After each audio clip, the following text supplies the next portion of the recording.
Console live start பண்ணலாம்.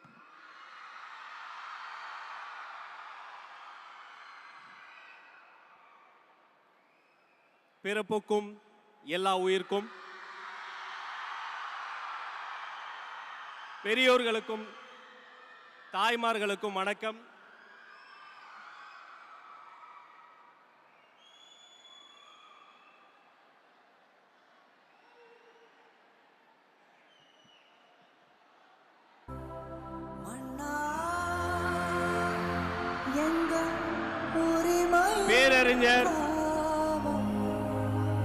பேரறிஞர் அண்ணா பிறந்த மண்ணில் தமிழக வெற்றி கழகத்தினுடைய தலைவர்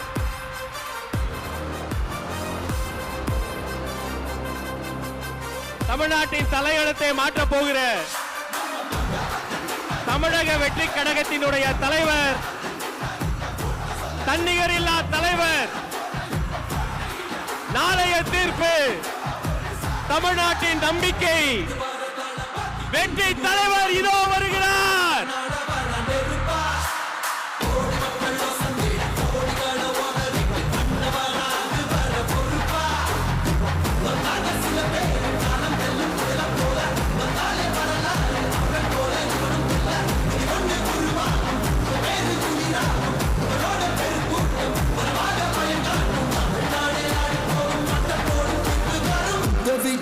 விஜய் உயிரன வரனா,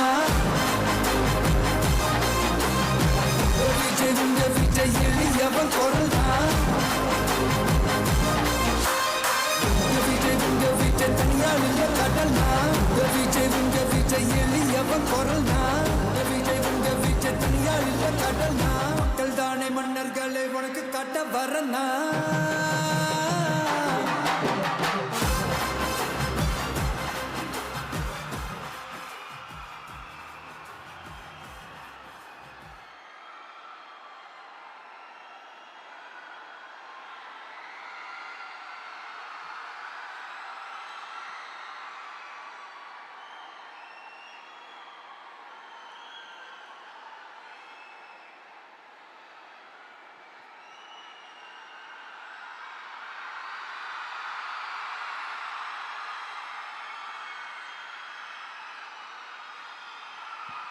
வெற்றி தலைவர் அவர்களுக்கு காஞ்சிபுரம் மாவட்ட செயலாளர் தென்னரசு அண்ணன் அவர்கள் மலர் கொத்து கொடுத்து வரவேற்பு செய்கிறார்.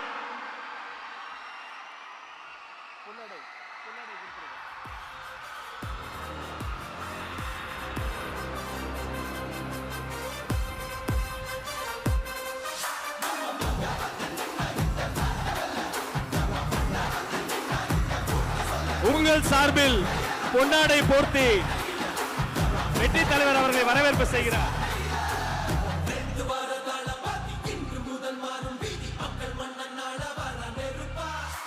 மாவட்ட செயலாளர் அவர்கள்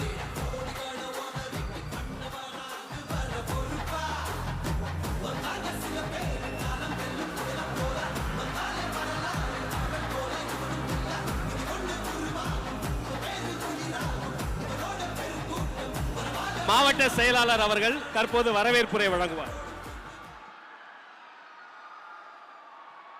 அனைவருக்கும் வணக்கம். தமிழக வெற்றி கழகம் சார்பாக ஏற்பாடு செய்யப்பட்டுள்ள இந்த சிறப்பான காஞ்சி உள்ளரக மக்கள் சந்திப்பு நிகழ்விற்கு வருகை தந்துள்ள உங்கள் அனைவரையும் வருக வருக என வரவேற்கிறேன். விண்ணை முட்டும் வெளிச்சத்தில் இருந்து கொண்டு எனக்கு அது மட்டும் போதாது, என் மக்களின் மகிழ்ச்சியே முக்கியம் என்று அந்த புகழை துச்சமென மதித்து மக்களுக்காக இறங்கி வந்திருக்கும் நம் தளபதி அவர்களுக்கு முதல் வணக்கம். தமிழக அரசியல் களம் எத்தனையோ தலைவர்களை கண்டிருக்கிறது. ஆனால் உழைப்பால் உயர்ந்து அந்த உழைப்பின் பயனை மக்களுக்கு அர்ப்பணிக்க வந்திருக்கும் ஒரு தன்னலமற்ற தலைவரை இப்போதுதான் காண்கிறது.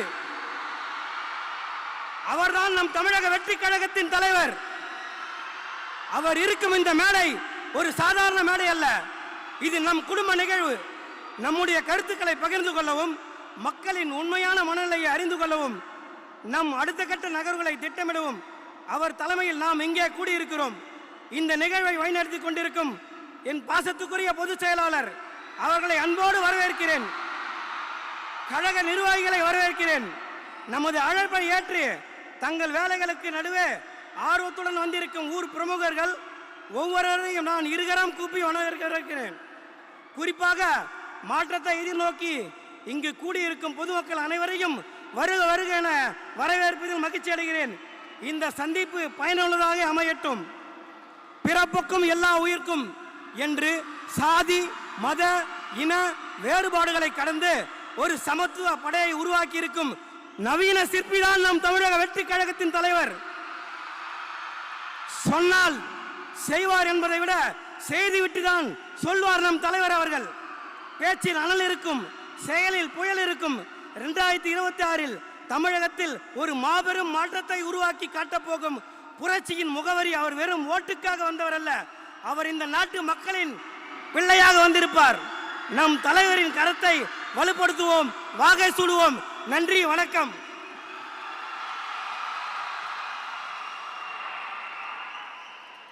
தென்னாட்டு பெர்னாட் ஷா, பேரறிஞர் அண்ணா பிறந்த மண்ணில் எங்கள் பேரியக்கத்தின் அண்ணா வருகிறார் உங்களிடம் பேசுவதற்காக.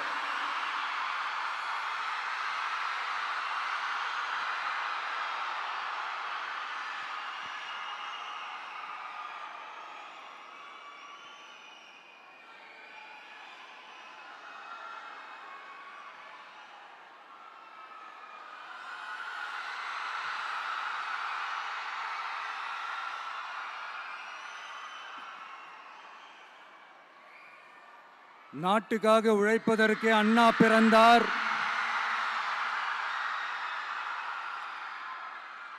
பொது நலத்தில் தானே நாள் முழுக்க கண்ணா இருந்தார்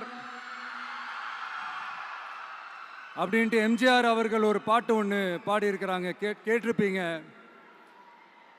அப்படிப்பட்ட நம்ம காஞ்சி தலைவர் அறிஞர் அண்ணா அவர்கள் பிறந்த மாவட்டம் தான் இந்த காஞ்சிபுரம் மாவட்டம்.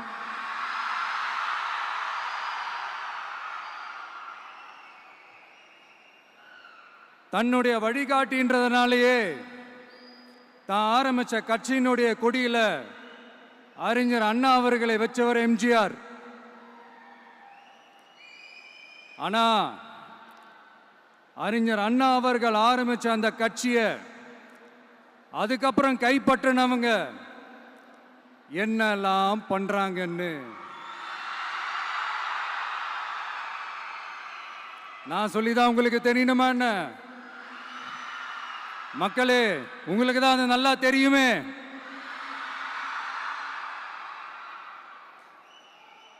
தனிப்பட்ட முறையில் எங்களுக்கும் அவங்களுக்கும் எந்த பிரச்சனையும் கிடையாதுங்க. எந்த வாய்க்கா வரப்பு தகராறுலாம் எதுவுமே கிடையாதுங்க. அப்படியே இருந்தாலும் அது நம்ம கண்டுக்கவே போறது இல்லைங்க. தனிப்பட்ட முறையில் அவங்களுக்கு வேணா நம்ம மேல வன்மத்தோட இருக்கலாங்க, ஆனா நாமெல்லாம் அப்படி கிடையவே கிடையாதுங்க. ஆனா உங்களை என்ன நம்ம எல்லாரையும் பொய் சொல்லி நம்ப வச்சு ஓட்டு போட வச்சு ஏமாத்தினாங்கல்ல,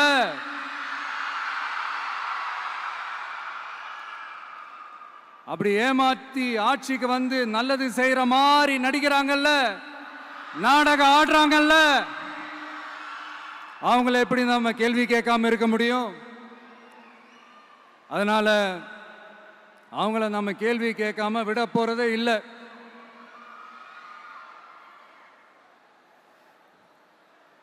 இதை ஏன் நான் காஞ்சிபுரம் மாவட்டத்தில் இருந்து நான் சொல்றேன்னா, தெரிஞ்சோ தெரியாமலோ இந்த மாவட்டத்துக்கும் நமக்கும் ஆட்டோமேட்டிக்காவே ஒரு கனெக்ஷன் ஒன்று ஏற்படுதுங்க.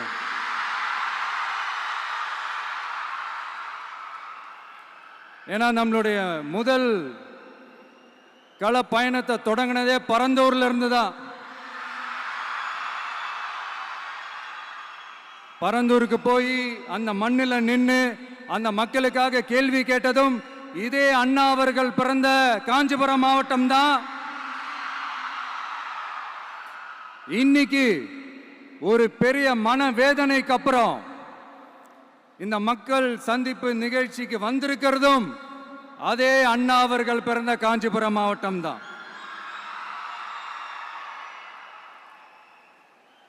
அதனால நமக்கு எல்லாமும் கொடுத்த நம்ம மக்களுக்காக எல்லா நல்லதையும் செய்யணும், அதுவும் சட்டப்பூர்வமாக செய்யணும், அங்கீகாரத்தோட செய்யணும், அதிகாரப்பூர்வமாக செய்யணும், ஒட்டுமொத்த தமிழ்நாட்டு மக்களுக்கும் செய்யணும், ஒரே மாதிரி செய்யணும், ஒரே எண்ணத்தோட செய்யணும்.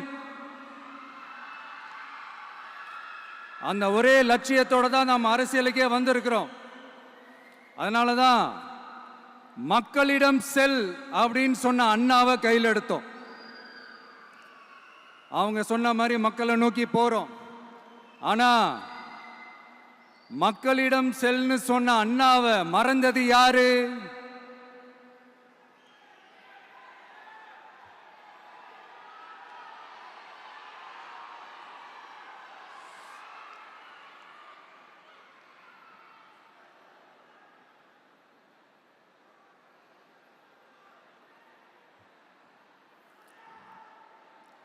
கொள்கையா? அதனப்பா கிலோ என்ன விலை என்னன்னு கேட்கிற அளவுக்கு அப்படி ஒரு கட்சியை ஒன்று நடத்திக்கிட்டு அந்த கட்சியினுடைய தலைவர் தமிழ்நாட்டு முதல்வர் சொல்றாரு, நமக்கு கொள்கை இல்லையா? எப்படி நமக்கு கொள்கை இல்லையா? பிறப்புக்கும் எல்லா உயிருக்கும்னு ஒரு அடிப்படை கோட்பாட்டை நம்ம கட்சியினுடைய ஒரு முக்கிய கோட்பாட்டை அறிவிச்ச நமக்கு கொள்கை இல்லையா? எல்லாருக்கும் எல்லாமும் கிடைக்கணும், சமூக நீதி கிடைக்கணும், அந்த சமூக நீதி உண்மையான சமூக நீதியா இருக்கணும், சாதி வாரி கணக்கெடுப்பு நடத்தணும்னு ரொம்ப ஸ்ட்ராங்கா சொன்ன நமக்கு கொள்கை இல்லையா? CAA அறிவிச்சதுக்கு அப்புறம் அப்ப நம்ம கட்சி ஆரம்பிக்கிறதுக்கு முன்னாடியே எதிர்த்த நமக்கு கொள்கை இல்லையா? வகுப்பு சட்டத்தை எதிர்த்து உச்ச நீதிமன்றத்துக்கு முதல்ல போன நமக்கு கொள்கை இல்லையா? நீட்ட வந்தா ஒழிச்சிருவேன், நீட்ட வந்தா அழிச்சிருவேன், ஆட்சிக்கு வந்தவனே ரத்து செய்யறது நீட்ட தான், அப்படி இப்படின்னு கதையெல்லாம் விடாம கல்விய மாநில பட்டியலில் சேர்க்கணும்னு சொன்னதோட மட்டும் இல்லாம அதுக்கு ஒரு இடைக்கால தீர்வை சொன்ன நமக்கு கொள்கை இல்லையா? சமத்துவம் சம வாய்ப்புன்னு ரொம்ப ஸ்ட்ராங்கா சொன்ன நமக்கு கொள்கை இல்லையா? இப்படி கொள்கையை வெறும் பேச்சில் மட்டுமே பேசிக்கிட்டு எல்லா கொள்கையும் அண்டர் கிரவுண்ட்ல அடக்கி வச்சுக்கிட்டு என்னமோ இவங்களுக்கு மட்டும்தான் எல்லா கொள்கையும் குத்தகைக்கு எடுத்த மாதிரி, இவங்க கொள்கையே கொள்ளை தானே. எப்படி இவங்க கொள்கையே கொள்ளை தானே. இதெல்லாம் மக்களுக்கு யாருக்கும் தெரியாதுன்னு நினைச்சிட்டு இருக்கீங்களா?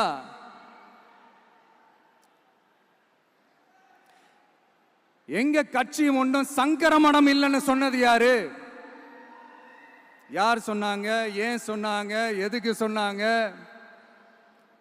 இப்போ உங்க கட்சியில என்ன நடந்துகிட்டு இருக்குது அதையும் கொஞ்சம் யோசிச்சு பாருங்க, இதையும் கொஞ்சம் யோசிச்சு பாருங்க. அதனால பாப்பா, பவள விழா பாப்பா, நீ பாசாங்கு காட்டாத பாப்பா, நீ நல்லவர்கள் போல் நடிப்பதை பார்த்து நாடே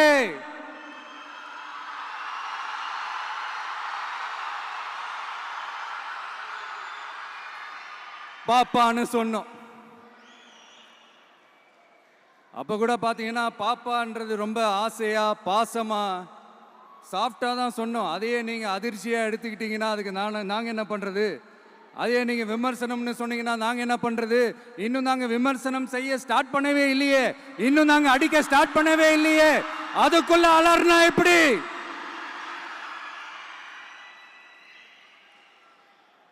அதனால உங்க அரசவை புலவர்கள் யாராவது இருந்தாங்கன்னா கர்ச்சீஃப் எடுத்து அவங்க கண்ணீரை துடைத்து விடுங்கள்.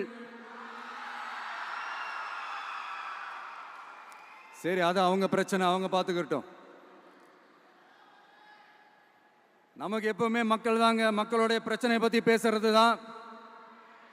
இன்னைக்கு நம்ம காஞ்சிபுரம் மாவட்டத்துக்கு வந்திருக்கிறோம். இங்க மக்கள் ஃபேஸ் பண்ற அந்த பிரச்சனையை பத்தி நம்ம பேசி ஆகணும்.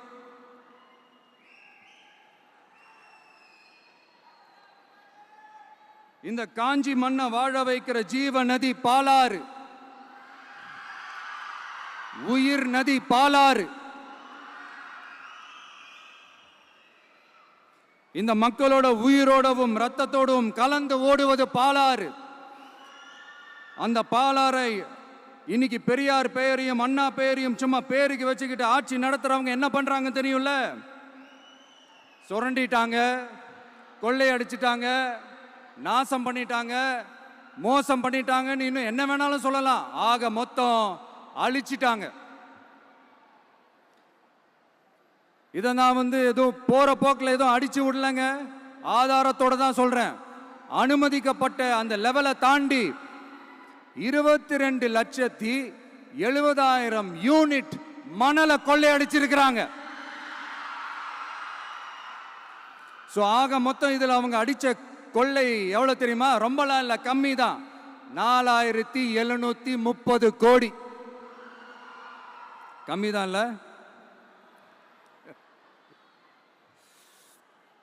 இதுக்கெல்லாம் அவங்க ஆதாரம்லாம் கேட்க முடியாது. ஏன்னா இந்த ஆதாரம்லாம் ஆல்ரெடி கோர்ட்ல இருக்குது, அமலாக்கத்துறை டிபார்ட்மெண்ட்ல இருக்குது. அந்த டிபார்ட்மெண்ட்ல வேலை செஞ்ச சில நல்லவர்கள் அவங்க அடிச்ச அந்த கொள்ளையெல்லாம் தாங்க முடியாம வெளியில சொன்ன அந்த ஆதாரங்கள் இதெல்லாம் சம்பந்தப்பட்டவங்களுக்கு இன்னும் நல்லாவே தெரியும். அதனால இது சம்பந்தமா ஆதாரங்களை கொடுலாம் அவங்க கேட்க முடியாது.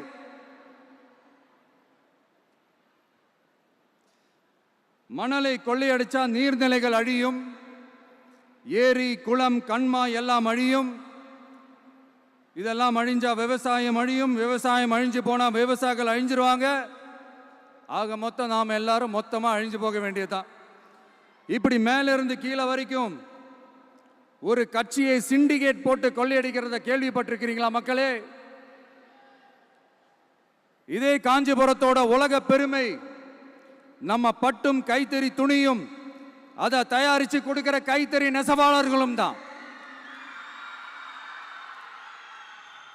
காஞ்சிபுரம் பட்டுன்னு சொன்னா உலகத்துக்கே தெரியும். ஆனா அதை தயாரிச்சு கொடுக்கிற நெசவாளர்கள் நிலை என்ன தெரியுமா? வறுமை, துன்பம், கந்துவட்டி கொடுமை. பட்டு கைத்தறிக்கு கூட்டுறவு சங்கங்கள் இருக்கு, பருத்தி கைத்தறிக்கும் கூட்டுறவு சங்கங்கள் இருக்கு. சுமார் 40,000 பேர் அதில் உறுப்பினர்களா இருக்கிறாங்க. அது போக சாய தொழில், தறிப்பட்டறை தொழில் இதை நம்பி 40,000 குடும்பங்கள் இருக்கு. ஆனா அவங்களோட ஒரு நாள் கூலி எவ்வளவு தெரியுமா? வெறும் 500 ரூபா தான். அதை கொஞ்சம் அதிகப்படுத்தி கொடுங்கன்னு போராடி போராடி பார்த்து ஒன்றும் நடக்கல. இதோட அவங்க கஷ்டம் முடிஞ்சுதா? வடகிழக்கு பருவமழை அந்த 500 ரூபா கூலிக்கு வேட்டு வச்சிடுச்சு. எப்படி விவசாயிகள் டெல்டா மாவட்டங்களில் மழையால பாதிக்கப்பட்டாங்களோ, அவங்கள கண்டுக்காம எப்படி இந்த அரசாங்கம் கைவிட்டுடுச்சோ, அதே மாதிரி தான் நம்ம கைத்தறி நெசவாளர்களும் மழையால பாதிக்கப்பட்டிருக்கிறாங்க. அடுத்து இந்த காஞ்சிபுரம் மாவட்டத்தோட பஸ் ஸ்டாண்டு 60 வருஷத்துக்கு முன்னாடி கட்டினதான். அண்ணா அவர்கள் ஆட்சிக்கு வந்தப்போ கட்டியிருப்பாங்க போல.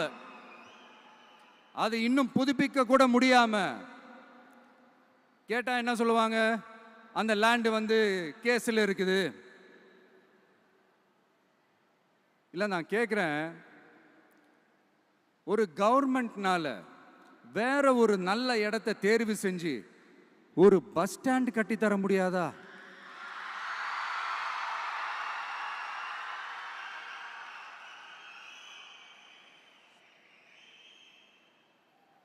பிரச்சனை என்ன தெரியுமாங்க? அவங்களுக்கு மக்களை பத்தி யோசிக்கிறதுக்கே நேரம் இல்லை, அதுதான் பிரச்சனை. அடுத்து பாலாஜாபாத் பக்கத்துல அவலூர் ஏரி இருக்கு. அது பாலாற்றை விட உயரமா இருக்கு. அதனால என்ன ஆகுதுன்னா, ஆத்து தண்ணி ஏரிக்கு போக முடியாம போயிடுது. அதை சரி பண்ணி அந்த இடத்துல ஒரு தடுப்பணையை கட்டினா ஏரி நிறைய தண்ணி நிற்கும். அப்படி நின்னா அவலூர் மட்டும் இல்ல, ஆசூர் உட்பட இன்னும் எத்தனை கிராமங்கள், எத்தனை ஆயிரம் ஏக்கர் விவசாயம் நல்லா நடக்கும். இதுக்கு இன்னும் எத்தனை வருஷம் மக்கள் கோரிக்கை கொடுக்கணும், மக்கள் போராடணும். இந்த பிரச்சனையெல்லாம் இருக்கிற அதே காஞ்சிபுரம் மாவட்டத்தில் தான் பரந்தூர் ஏர்போர்ட் கட்டுற பிரச்சனையும் இருக்குது. அந்த பிரச்சனையில கண்டிப்பா நாங்க விவசாயிகள் பக்கம் தான் நிற்போம். அதுல எந்த மாற்று கருத்துமே கிடையாது. இந்த கவர்மெண்ட் பரந்தூர் விவகாரத்தில் எங்களுக்கோ இல்ல விவசாயிகளுக்கோ எந்த விதமான காரணங்கள் சொல்லி எஸ்கேப் ஆகவே முடியாது. இப்படி மக்களுக்காக மக்களோட பிரச்சனைகளை எடுத்து பேசுறதுனால இப்போ ஆட்சியில் இருக்கிறவங்களுக்கு நம்ம மேலே ஒரு ஆத்திரம் வரத்தானே செய்யும். அதனால தான் நீங்கள் பார்த்தீங்கன்னா சட்டசபையில் ஆரம்பித்து ஒரு சாதாரண நிகழ்ச்சி வரைக்கும் எல்லா மேடையிலையும் மேடைக்கு மேடை டிவிக்கே தான். டிவிக்கே அவதூறு, அவதூறு டிவிக்கு, டிவிக்கே அவதூறு, அவதூறு டிவிக்கு. இதுக்கெல்லாம் கண்டிப்பாக நாங்கள் பதில் சொல்லுவோம், சொல்லாமலாம் இருக்க மாட்டோம். இப்போ கூட கரூரை பற்றி பேசுவேன்னு எதிர்பார்த்துருப்பாங்க. அதை நான் கொஞ்சம் அப்புறமா பேசுகிறேன். பட் இப்போ நம்மளுடைய விஷன் என்னன்னு சொல்லணும்னு நான் கொஞ்சம் ஆசைப்படுறேன். நம்ம ஆட்சிக்கு வந்தா அது என்ன வந்தா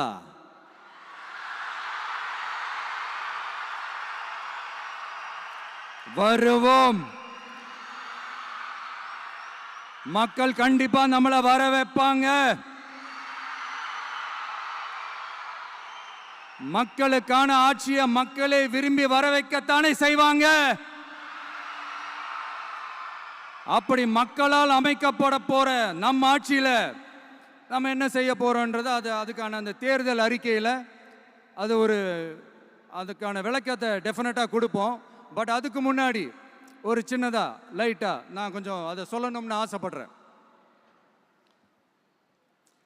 எல்லாருக்கும் நிரந்தரமான வீடு இருக்கணும்.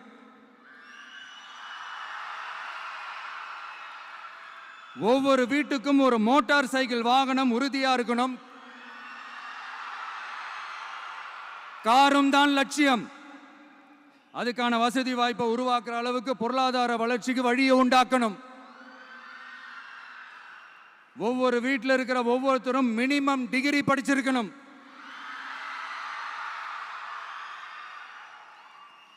ஒவ்வொரு வீட்லையும் குறைந்தபட்சம் ஒருத்தருக்கு நிரந்தர வருமானம் கிடைக்கணும். அதுக்கான வேலை வாய்ப்பை உருவாக்கணும். அதுக்கு தகுந்த மாதிரி கல்வியில பாடத்திட்டத்தில் சீர்திருத்தம் செய்யணும். கவர்மெண்ட் ஹாஸ்பிட்டல்ஸுக்கு மக்கள் எல்லாரும் பயம் இல்லாம நம்பி போற மாதிரி மாத்தணும். பருவமழை காலத்தில் ஏற்படுற வெள்ளத்தால ஊரும் சரி மக்களும் சரி விவசாயமும் சரி பாதிக்கப்படாம இருக்கணும். அதுக்கு 4000 கோடி திட்டம்னு ஒரு உருட்டுனாங்களே, அந்த மாதிரிலாம் எதுவும் இல்லாம உண்மையான ஒரு பாதுகாப்பு திட்டத்தை உருவாக்கணும்.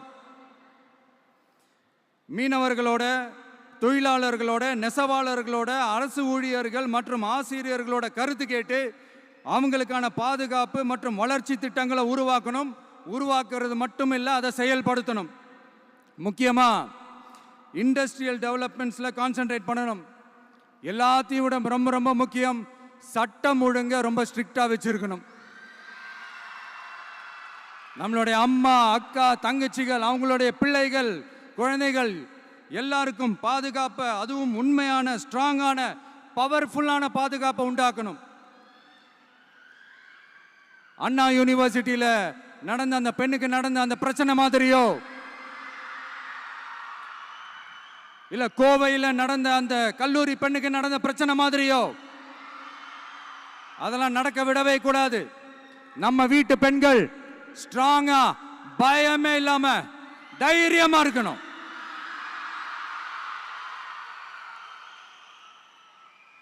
இதை எப்படி செயல்படுத்த போறோன்றது முன்னாடி சொன்ன மாதிரி நம்மளுடைய தேர்தல் அறிக்கையில் அதுக்கான விளக்கத்தை ரொம்ப டீட்டெயில்டாக கொடுப்போம்.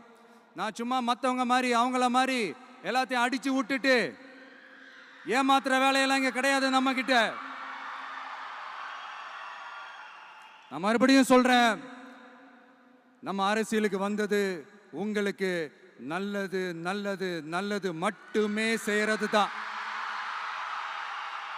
எங்களுக்கு வேற எந்த அஜெண்டாவும் கிடையாது. அதனால தான் பார்த்தீங்கன்னா கொள்கை எதிரி யாரு, அரசியல் எதிரி யாருன்னு திட்டவட்டமாக சொல்லிட்டு அது வெளியே சொல்லிட்டு களத்துக்கு வந்திருக்கிறோம். அதுல எந்த விதமான குழப்பமோ எந்த விதமான ஊசலாட்டமோ எதுவுமே இருக்க போறதில்ல. இந்த விஜய் சும்மா எதையும் சொல்ல மாட்டான். ஒன்னு சொன்னா அதை செய்யாம விட மாட்டான். அது மக்களுக்கு நல்லாவே தெரியும். அப்புறம் ஒரு அதிசயம் சொல்ல முடியாது, இது ஒரு கண்டுபிடிக்க முடியாத ஒரு உண்மைன்னு சொல்லலாம். அது என்னப்பா அது? தற்குறியா?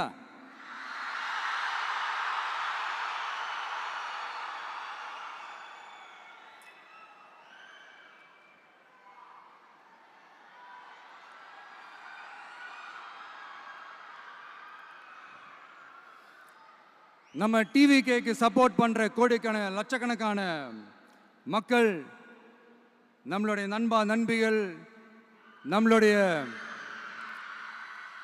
ஜென்சி கிட்ஸ் எல்லாரையும் தற்குறிகள்னு சொல்லி வாங்கி கட்டிக்கிட்டு இப்போ அவங்களாம் தற்குறியெல்லாம் கிடையாது, அப்படிலாம் அவங்கள கூப்பிடாதீங்க, அவங்க சங்கிகள்லாம் கிடையாது, அப்படிலாம் அவங்கள கூப்பிடாதீங்கன்னு சொல்லி ஒரு குரல். யாருடா அந்த குரல் அப்படின்னு பார்த்தா, இப்ப ரீசெண்டா அறிவு திருவிழான்னு ஒன்று நடத்தினாங்கல்ல, சாரி அவதூறு திருவிழா. அதுல அவங்க தலைமையே குழப்பற மாதிரி, அறிவு கண்ணை திறந்து வைக்கிற மாதிரி ஒருத்தர் பேசியிருக்கிறார். அவர் யாருன்னா அது அவங்களோட எம்எல்ஏவே. அந்த எம்எல்ஏ யாருன்னா நம்மளுடைய கொள்கை தலைவர்கள் ஒருத்தரான மக்கள் சேவகர் அஞ்சலை அம்மாளோட சொந்தக்காரர். என்னடா இது இப்படி ஆகி போச்சு? டிவிகேக்கு சப்போர்ட் பண்ற மாதிரி நம்ம கட்சியிலேருந்தே ஒரு குரல் வருதுன்னு சொல்லி தலைமையில் ஃபுல்லா கன்ஃபியூஷன். அந்த கன்ஃபியூஷன் இதோட நிக்காது. அந்த ஆதரவு குரல் ஒரு வீடு விடாம, ஒரு இடம் விடாம, எல்லா இடத்துலயும் எல்லா வீட்லயும் இன்னும் பலமா எதிரொலிக்கு தான் இல்லையான்னு பாருங்க. சும்மா பிளாஸ்ட் தான்.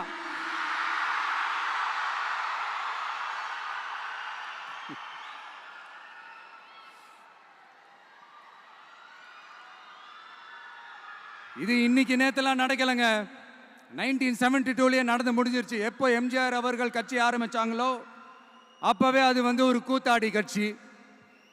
எப்போ எம்ஜிஆர் அவர்களுக்கு பின்னாடி அத்தனை மக்கள் திரண்டு நின்னாங்களோ அப்பவே அது ஒரு கூத்தாடி கும்பல்.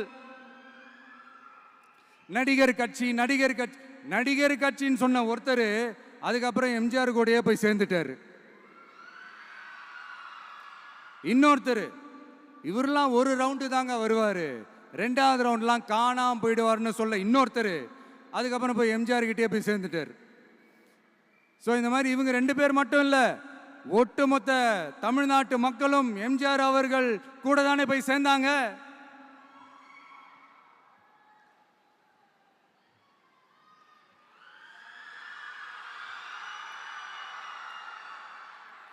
அதனால இது வரலாறு. இந்த வரலாறு நம்மளை விட அவங்களுக்கு இன்னும் நல்லாவே தெரியும். அதனால தான் பார்த்தீங்கன்னா 53 வருஷமா அதே கதறல்கள். கூத்தாடி கூட்டம், நடிகர் கட்சி, நடிகர் கூட்டம், இப்படி. மர்மயோகின்ற ஒரு படத்தில் அவருடைய கேரக்டர் பேர் கரிகாலன். அதில் ஒரு சூப்பர் டயலாக் ஒன்று சொல்லியிருப்பார். குறி வைத்தால் தவற மாட்டேன், தவறுமானால் குறியே வைக்க மாட்டேன்.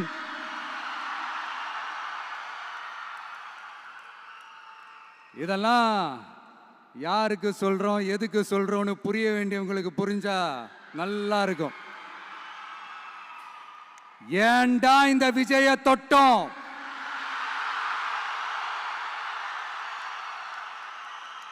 ஏண்டா விஜய் கூட இருக்கிற அந்த மக்களை தொட்டோம்? நினைச்சு ஃபீல் பண்ண போறீங்க.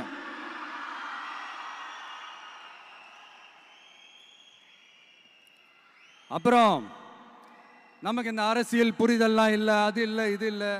அப்புறம் நான் கேட்குறேன், மக்கள் எல்லாரும் உங்களுக்கு தற்குறிகளா?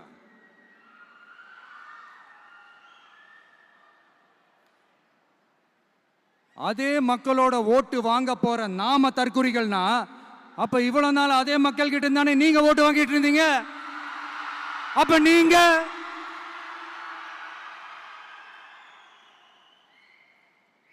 அந்த மக்களுக்கு நீங்க காட்டுற மரியாதையும் நன்றியும் இதுதானா? ஒண்ணு மட்டும் சொல்றேன், எழுதி வச்சுக்கோங்க. இந்த தற்குறின்னு சொல்றீங்கல்ல, இந்த தற்குறிகள்லாம் ஒன்னா சேர்ந்துதான் வாழ்நாள் பூரா விடையை கண்டுபிடிக்காத முடியாத அளவுக்கு உங்க அரசியலே ஒரு கேள்விக்குறியாக்க போறாங்க.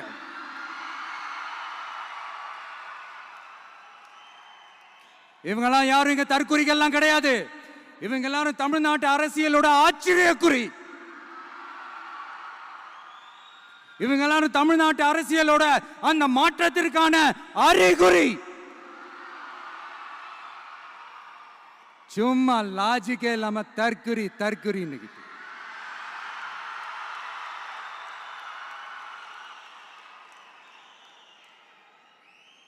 நண்பா, நண்பி,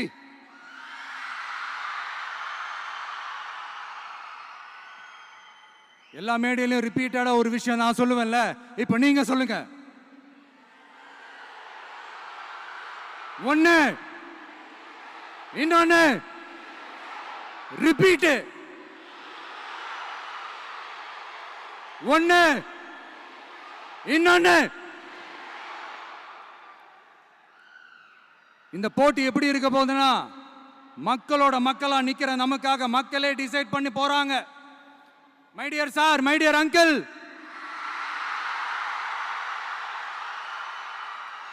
ஆல்ரெடி டிசைட் பண்ணியாச்சு. கான்பிடென்டா இருக்க மக்களே, நல்லதே நடக்கும், வெற்றி நிச்சயம். மீண்டும் சந்திக்கும் வரை நன்றி, வணக்கம்.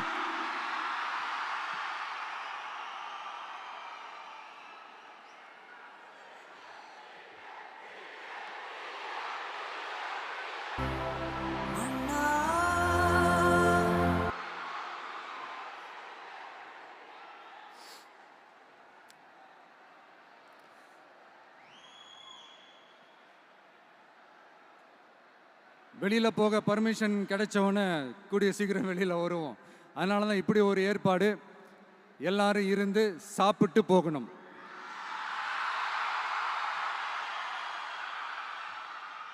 நன்றி, வணக்கம். சொல்ல மறந்துட்டேன், என் நெஞ்சில் குடியிருக்கும்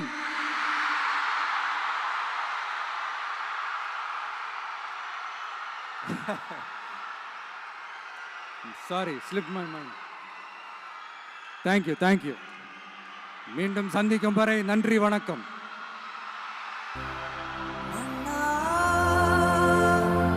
எங்க உரிமை காவல்